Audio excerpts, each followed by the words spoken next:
Hello, ladies and gentlemen, and welcome to the Coworking Values Podcast. I'm really excited because this is my first recording of this podcast in my 15-minute city co-working space near my house. So all these podcasts, I've manifested a co-working space near my house in sunny Ilford.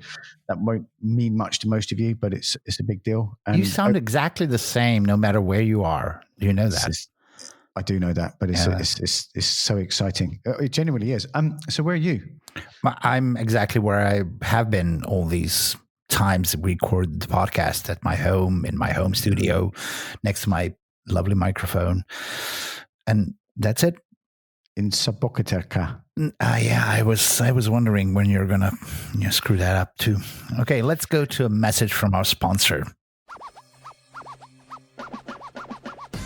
This episode is brought to you by Cobot, a leading management software for co-working spaces, office hubs, and flexible workspaces around the world. One of the best things about Cobot is that it is produced by people who manage a co-working space and know the ins and outs of the main problems and issues bugging co-working managers. So if you want more time for your coworkers and community, check out Cobot at cobot.me and take your co-working management to the next level.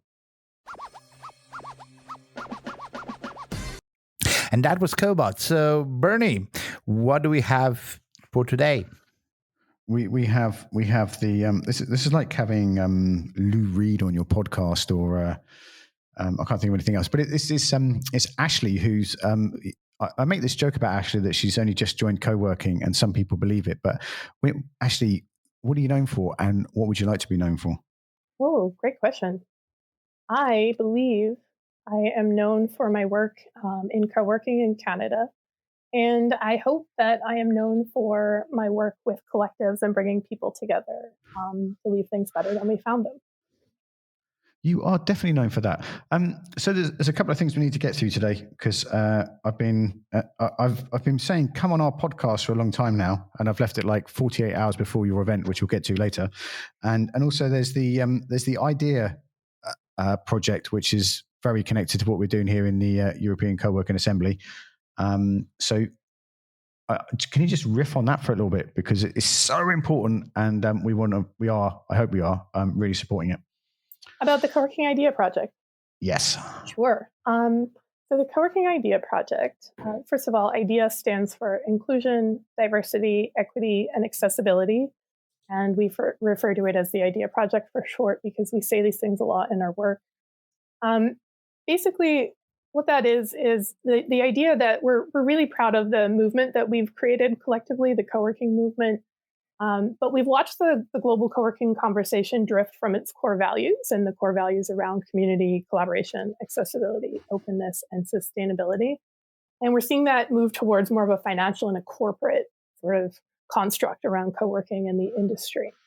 In addition to that, we also exist, in a world full of systemic racism and sexism and colonialism, and there are so many other disparities in our society. And so these are going to be predictably found within our industry and our events and our communities as well.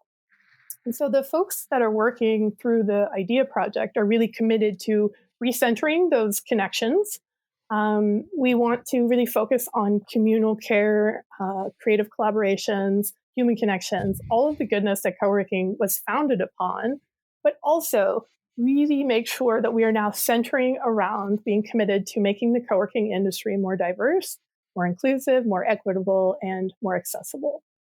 So the project is really a way for us all to come together as community organizers from around the world who are already doing work in our own local communities, or for groups that are relevant to our spaces or our own lived experiences. And we're bringing our best practices and sharing these things together so that we can accelerate the work. So through my company, Creative Blueprint, we started talking to organizations in the co-working industry and asking them what they're doing to address these issues around inclusion and diversity and accessibility, and what they're working on and what they're creating. And many of them came back with the same kind of feedback. It was really interesting, from the large organizations and conferences to the smaller independently run spaces or specialized spaces. They all said that they agree with the initiative in principle to make the co-working movement more accessible and diverse and inclusive, but that they also felt really overwhelmed by the magnitude of the issue. And they didn't know where to start or where to best invest their time or resources. And it's understandable with everything that people are going through with this pandemic and really trying to either get back on their feet or hold on to a space for their community or take care of their community members in whatever form that might be right now. People are struggling already, and the idea of taking on additional work that might be new or scary or unknown was overwhelming to some. And people were really excited about the idea of a collaborative effort as well, because things seem to be easier to tackle with many hands. So the way that the organization can really help is by providing a safe or a neutral space to do and host some of this work for the movement, for the industry. It's also an organization that we would like to use to issue challenges. So industry-wide calls to action. And each month in 2021, we're going to begin issuing challenges to the co-working industry operators and event producers, asking them to really step up and work with us to learn more and to do better in our communities. That way of chunking it down worked really well for people we spoke to in London, because at first I was like, how's this going to work? And then when it turned into, because there's a lot of online communities I'm part of, and we do things in a 90-day, 3-month basis, or we have monthly challenges and stuff like that. And that gave that helped us. I mean, I don't know what it is yet, but that helped us road map it out. Okay, so we don't have to we just have to think about the next month, not trying to, because there's so much information out there about this. And it is really important. Like in London, there is, every time there's a co-working conference by anybody, it's just mainly white men. And every lineup in all the co-working conferences we all know around the world are just, predominantly white males. And it's something for a long time we wanted to sort out, and so a collective kind of push on doing that is very, very welcome.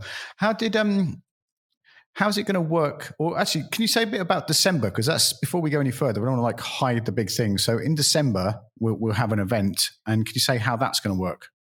The Idea Project, we're meeting as a group on December 9th. And it's really an open public event to anyone in or related to the co-working industry, whether it be event producers or space operators or community managers or even members who are interested in making the co-working movement more inclusive, diverse, equitable, and accessible. We come together and we're really just talking about action items and next steps and who would like to be part of that organizing team, because this is not my project by any means. I'm responsible right now for helping to facilitate these conversations and to act as a connector within the co-working industry, but my role will diminish over time, and our collaborative leadership and that facilitation will really be visibly and intentionally modeled. So we're looking for folks who really want to help drive this forward as well. There are so many other activists and advocates that have come before us, and other people in the industry and in diversity and inclusion work who are doing incredible work already, and we really want to work with them and engage them and bring them into our movement. So that's that event coming up. And it's, again, like I said, open to the public. And can you explain a little bit how you laid the path from that? Because it's not like you suddenly woke up this morning and said, let's have an event in December. There's been a lot of configuration beforehand, which I think is important too. Yeah, and honestly, it's around the collective gathering. I build collectives. I like to organize people and try to provide solutions to problems with collaborative and democratic engagement and collaborative leadership. So this is something I think I am now known for. And so it's a bit easier for me to reach out to folks and say, this isn't my project, but I really want you to be a part of the team. And I'd love for you to show up and be involved in whatever way makes the most sense for you and your organization. And I use this reference a lot, but it's really important to me. And I feel like it is like a choir. And if we're all working towards these goals, we need to be able to take a breath and to take a break. But the note will carry on if other choir members keep singing. And so when we do this work collectively, we allow ourselves the room and the space to think about our own wellness and self-care. and to be able to prevent burnout by stepping back, doing what we need to do for our communities and for ourselves and our families, and then stepping back into the work and re-engaging with our communities on that social impact level. Something I always ask people, how do we forget about minorities in co-working and events? Because we had a podcast earlier on with Tash around this, and then Alex Hillman spoke about this earlier on. So it comes up a lot about how we invite people. But what's your take on that at the moment? So forget about is an interesting take. So I know I exist in certain circles, and so I'm basing this on my own perspective and experience. But I think that we built this movement on those core values of diversity and inclusivity, and we've known for a very long time that the really good community-focused, community-led spaces in co-working are diverse. They are inclusive, or they're working really hard to be. And those could be spaces, events, conferences, organizations. You can tell it's that feeling of belonging, of welcomeness when you walk into a space that we all talk about. It's something that brings us together that's beyond co-working. We might not have co-working in common anymore. Some of us are closing our spaces or changing our roles in the co-working industry, but we still believe in that principle that a good community is collaborative and open and accessible and diverse and inclusive and sustainable. It's really about gathering around those values. And it really frustrates me that what gets attention in the industry is the WeWork, is the male-dominated, tech-focused, growth-focused, frat house feeling, co-working vibe that so many people hear about. And because of that, they miss out on the real, genuine spirit of co-working. I get frustrated that co-working is misrepresented in the books that are coming out, and that many leaders in the industry allow this to continue, that we're misunderstood. It's an opportunity really for us to challenge the status quo. So you get to do this in your community or in your organization, and I'm choosing to do that in mine, and I hope that there are others out there that are choosing for it to be different as well. Let's move on to the fact that you didn't mention at the beginning that Ashley is coming on this podcast from Canada, and what she just touched base on is that we are all in the pandemic, and some of us are closing down their spaces, some of us are starting their spaces, and everything will be different once we get through this, whatever this is, crisis situation, let's just say. So Ashley, you're involved in something else that's called Just Recovery, or Just Recovery for All. Can you tell us something more about that? Yeah, so Just Recovery is not my project, but it's something I'm really proud of in Canada, and I think is being modeled and will be modeled in future projects to come. So Just Recovery Project is basically the statement. I mean, we're building a movement for a just recovery. And in Canada, hundreds and hundreds of organizations have endorsed these collective principles of a just recovery. And by signing on, they're really, committing to consider and to use and consult and use these principles in their policy creation moving forward. And so the principles for just recovery, I'll go over them quickly just so you can understand, are to put people's health and well-being first, no exceptions, to strengthen the social safety net and provide relief directly to people, to prioritize the needs of workers and communities, to build resilience to prevent future crises, to build solidarity and equity across communities, generations, and borders, and in Canada, to uphold Indigenous rights and work in partnership with Indigenous peoples. And I think that this is really important as a model again, and we're seeing this across Canada in a lot of our collaborative work. I know we're known for collaboration in Canada, but this is also a shift that we're seeing in Canada in terms of doing nothing is no longer an option. And so if you're not part of the solution, you're definitely a part of the problem. And that's the vibe that we have here in Canada right now. And I think it's a really incredible opportunity for these organizations who are led by really passionate and driven young leaders. They lead diverse and inclusive and accessible local community-led organizations. Mm-hmm. And they have nothing to lose. And that's the perfect storm in Canada. And can you tell us, so did this movement and idea start recently, or is it something that's been evolving for quite some time and just has, formed around this situation? And where is it now? Yeah, it's really formed around the pandemic. And we've decided collectively that we can't go back to business as usual after this pandemic, and that this movement for a just recovery all puts people first. And that's a shift that we're dedicated to in Canada. And so these organizations are not just social impact or social innovation or social enterprises or nonprofits. There are many organizations and for-profit companies that understand this is the only way forward. Having seen this and experienced it directly, and many of us are still experiencing as small business owners, as local community organizers, so many of us are in the middle of it. The only thing we know coming out of the other side is that we don't want to go back. And I even think that the name Just Recovery and the Build Back Better may even be misleading in the sense of there's no going back. I mean, we have yet to experience true gender equality as a society. We've yet to experience life without racism or discrimination, and we've yet to exist in a system without oppression. So I'm convinced that we could live to experience it, but only if we start demanding better and doing that collectively. And as Bernie was saying, that's how we get change in the co-working industry as well, is we just decide that's not acceptable behavior anymore. That is not acceptable representation of the industry or what we're trying to achieve, or not acceptable way to program a panel. We just don't accept it. And I think that's the new vibe and the tone that I'm really loving about the work that we're doing these days in Canada.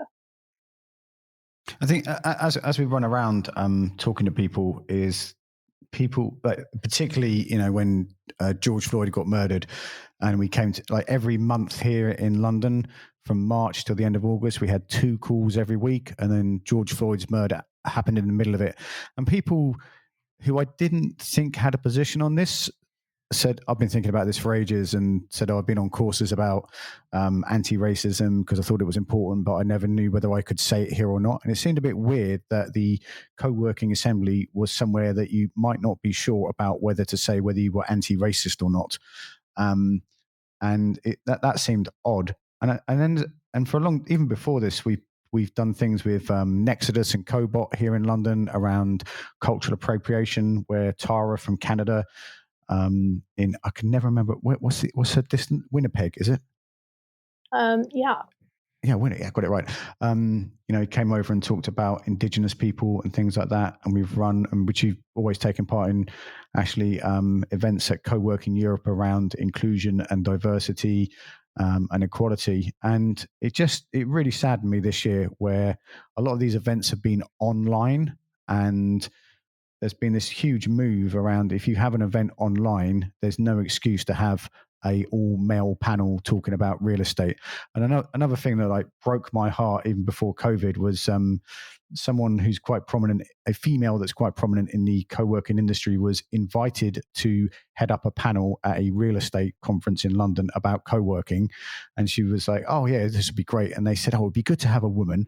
And she thought that was it. And then she got slipped an invoice for, I think it was £1,500 for the privilege of leading a panel at a real estate conference on co-working.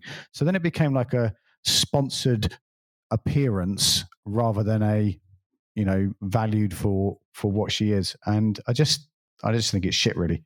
And I would hope, to all you conference organizers out there next year, we see gender balanced and how do you say probably actually ethnically balanced? I always stumble over my words here, which is why I keep Tash with me. Yeah, I think it's really just about diversity in general, because we're talking about perspectives of different ages, races, abilities, lived experience, location, all of these things. And so it's not necessarily visually obvious, but if you're getting a diverse variety of perspectives, that's what we need to learn. We don't learn from ourselves, we learn from each other.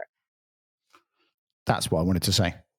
The other thing I'd like to mention around conference organizing, so I've challenged myself to see if I could pull an unconference together in 2 weeks that was diverse and gender balanced and representative of different perspectives across the country, in and out of co-working in the typical sense.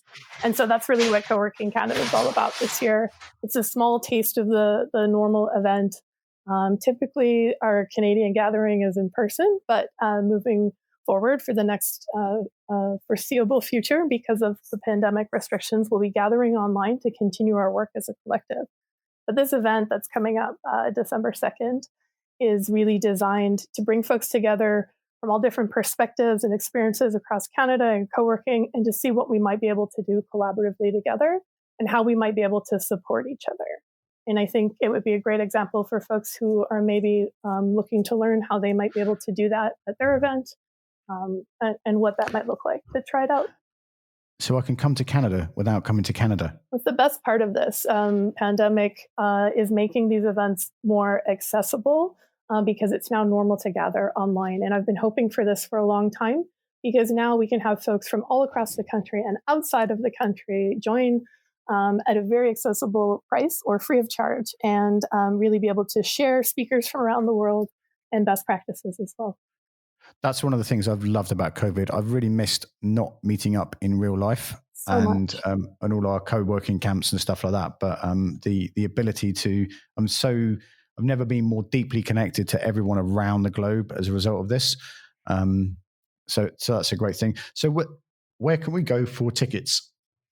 If you're looking for Coworking Canada, go to coworkingcanada.com. And if you're looking for any kind of updates on the Idea Project or any of the other projects I mentioned or I'm working on, you can find them on my website on creativeblueprint.ca.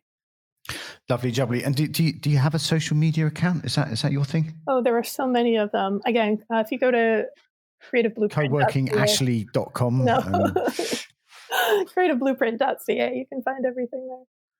Great. And just shout out again where the Idea Project is, and we'll put all of these things, we'll put links in the show notes, ladies and gentlemen. Yeah, there'll be a Zoom registration link for the Idea Project, and you can find more information currently on creativeblueprint.ca, but you'll find it eventually on coworking.org. Brilliant. Željko, any final words for the both our listeners? For both our listeners, check out the websites that we're going to have within the links of the episode, and definitely read through them. There is, and also if you go to one of those websites, will be coworkingassembly.eu, and sort of hang around there for much shorter than I'd like to have as a experienced marketer, and then a pop-up will come up and you can put your email address in there, and we send all the blogs, and not all the blogs because you never stop reading, but blogs and podcasts and news and events from around the Co-working Europe universe. So thanks very much for your time today, Ashley. Cheers, Željko, and be careful out there, ladies and gentlemen. It is a jungle.